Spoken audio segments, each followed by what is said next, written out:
All right, sorry. Okay. So, hi, my name is Jamie Jacobs. I'm the director of the Unmanned Systems Research Institute here at Oklahoma State University and the PI for the Cloud Map project. I'm here with Brian Elbing, professor of aerospace engineering at OSU and also one of the lead investigators for Cloud Map. And he's been working on some really novel technology for acoustic detection of storm systems.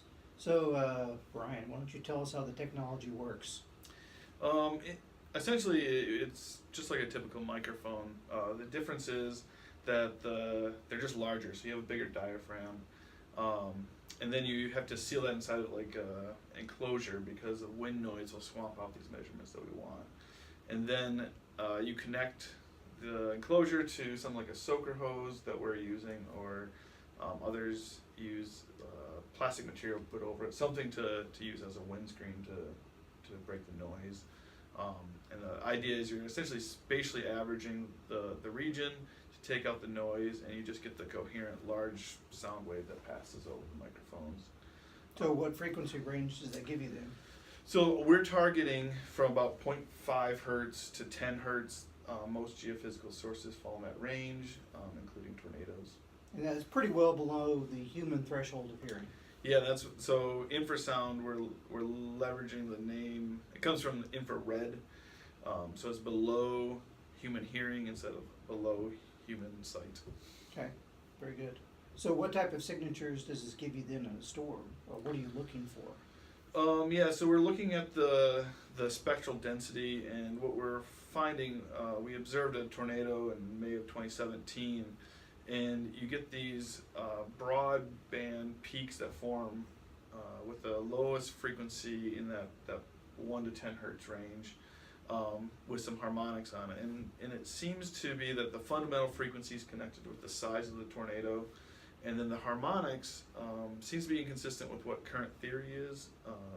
But we think by looking at the harmonics, it can tell us about the structure of that turbulent flow field. And hopefully we can unravel what the fluid mechanism is that produces the sound. So it's not just determining the location of the storm, it's also determining some particular characteristics of how the storm has been formed. Yeah, the hope is that once we're able to answer the questions about what's producing the sound, you can then reverse it, where now we can just listen passively from a long range away, because the advantage of infrasound is it carries over very long distances. Hundreds of miles. Hundreds of miles, yes. And we'd be able to just listen and then infer what's going on inside of the storm from hundreds of miles away.